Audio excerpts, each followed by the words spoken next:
Listen, in some ways, I think despair might be the great enemy of our day. So this is a video about fighting despair. Look, I bet you have problems. How do I know this? Because you are a person and you live on planet Earth. It's a planet full of problems. Probably got bills to pay, probably got annoying coworkers. Maybe your kids will never go to bed on time. Maybe your back hurts as your body betrays you and your physical form begins to decay. And it's not just you. Globally, things could be better. Problems feel very, very big, and we feel very, very small, right? And I think that can lead us to be frustrated, to feel sad and angry and helpless. And that's why I think, like, on a societal level, we are grappling with despair. This feeling that things are getting worse and worse steadily, and there's nothing you can do about it. I'm a university professor. I spend a lot of time with young people. I spend a lot of time with Gen Z, and they are lovely people, but they are also stressed out and worried about the future. Despair is a big problem, I think, for the youth of today. And Gen Z's not alone. I'm worried too. I got kids. I'm concerned about the future, what kind of world that they are going to inherit. Sometimes when things are confusing and bad, books can help. So I've got three authors, three thinkers whose works I turn to when I'm freaked out from staring into the abyss. They all happen to be women writers whose work I find inspiring and encourages me to keep up the good work when things seem bleak. Let me know in the comments if you've read works by these writers, and if you too find them inspiring. Let me know. The first thinker I want to talk about is Audre Lorde. Audre Lorde was an American poet, essayist. She was diagnosed with breast cancer later in life and ultimately succumbed to breast cancer in 1992. So Lorde obviously faced challenges in her life, but the way that she responded to her illness that I find inspiring. In the early stages of her illness, she wrote this book called The Cancer Journals, in which she talks about her experience being diagnosed and treated for breast cancer. I taught this book in my intro course this year, and I think the students really responded to it strongly. Went really well. I definitely teach it again. Essentially, I think Lorde found that coming face to face with her own mortality,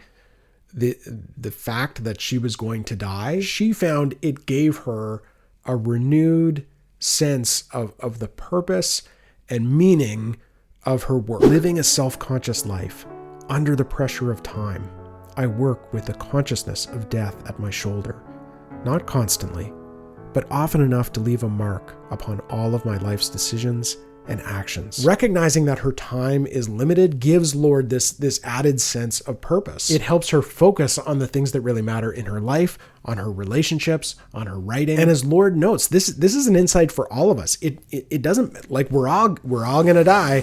It doesn't matter if someone's chosen right now to start mowing the lawn.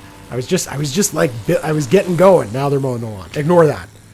This is an insight for all of us, because as Lorde says, it doesn't matter whether we're going to die in 9 months or whether we're going to die in 50 years. Our time is a limited and precious resource, and allowing ourselves to be consumed by fear and worry is a waste of that time. Lorde is able, the thing that's most amazing I think about Lorde is that she is able to use her fear as fuel. When faced with her own mortality, she's able to rededicate herself to doing things that matter. I have found that battling despair does not mean closing my eyes to the enormity of the tasks of effecting change, nor ignoring the strength and the barbarity of the forces aligned against us. It means teaching, surviving, and fighting with the most important resource I have, myself, and taking joy in that battle. It's worth reflecting on our fear, right? Because if we're afraid of losing our life or of losing our world, losing a country, or losing the environment, those fears, that fear is a kind of recognition of the value of those things, of your life, of nature, of your country or your city. You are worried about losing those things because they are valuable, because they mean something to you. So don't let despair and anxiety and fear and worry steal those things of value from you. Don't surrender before the battle's been fought. The second thinker I want to talk about is Elaine Scarry. Elaine Scarry is still living. She is a professor at Harvard. And I read this little book of hers probably almost 20 years ago now, and it's lived rent-free in my head ever since. And it's a welcome visitor. It can live there as long as it likes. It's called On Beauty and Being Just. And on the first page of this book, there's this sentence that I think, once you read it, you'll never forget it for the rest of your life. And the sentence is simply, beauty brings copies of itself into being. Beauty brings copies of itself into being. One of Scarry's main arguments in this book is that as human beings, when we encounter something beautiful in the world, we feel an impulse, a desire to replicate or copy that thing. So when we see the ocean, we want to take a picture. When we see beautiful flowers, we want to paint them. When we see beautiful people, we want to carve them, statues of them out of marble. When we see great paintings of flowers or great statues of people, we then want to replicate those things. We want to take photos of the paintings and draw the statues and share them on social media. We want to replicate beautiful things. Beauty brings copies of itself into being. And there is a kind of comfort one takes in this, because it seems to be the case that there is no human alive who is not sensitive to beauty. Human beings love beauty. We will travel halfway across the world. We will hike up a mountain, all just to see. We'll spend huge amounts of money to put ourselves in the presence of beauty. We seek out beauty. We go to extraordinary lengths to be in beauty's presence. I find this deeply moving, and Scarry also demonstrates the ways that beauty comes to us unbidden. Like, we don't just seek out beauty.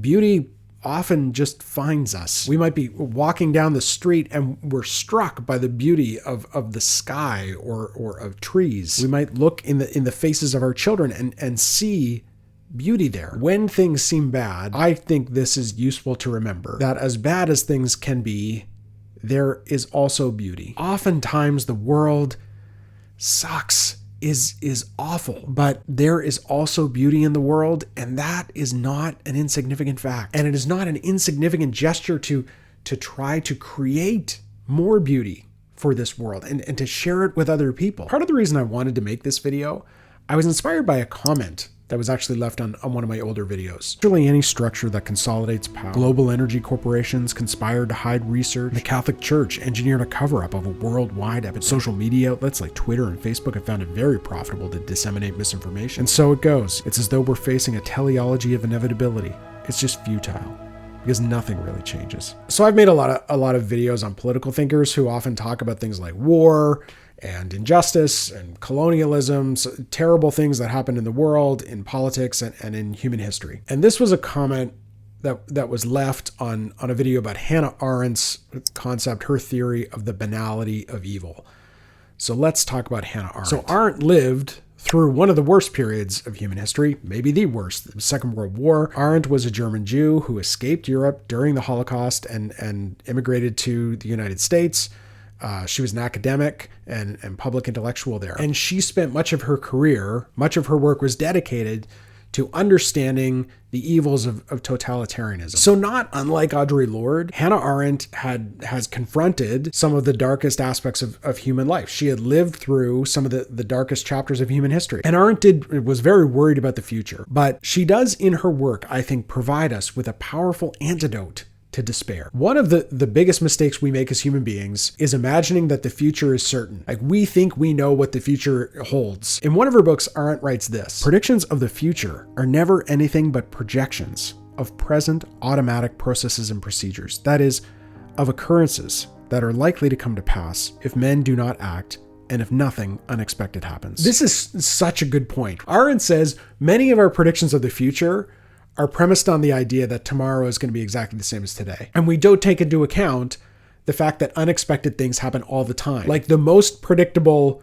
thing we could say about human history is that unpredictable things are going to happen. Human beings are really terrible at predicting what's going to happen in the future. We are consistently wrong about this. Just think about, go back, look at films, look at speculation about what the future is going to be like. It's amazing how wrong it is so much of the time. Despair, I think, is rooted in a conviction that that things are going badly and they will continue to go badly. And it feels like this decline, this worsening, it's inevitable. But the unpredictability of human affairs, of human events, means it is irrational to believe that we are doomed. Hence, it is not in the least superstitious. It is even a counsel of realism to look for the unforeseeable and unpredictable, to be prepared for and to expect miracles in the political realm. And the more heavily the scales are weighted in favor of disaster, the more miraculous will the deed done in freedom appear. Now, this does not mean that things are necessarily going to get better. That is also irrational, right? We can't assume that things are definitely going to get better.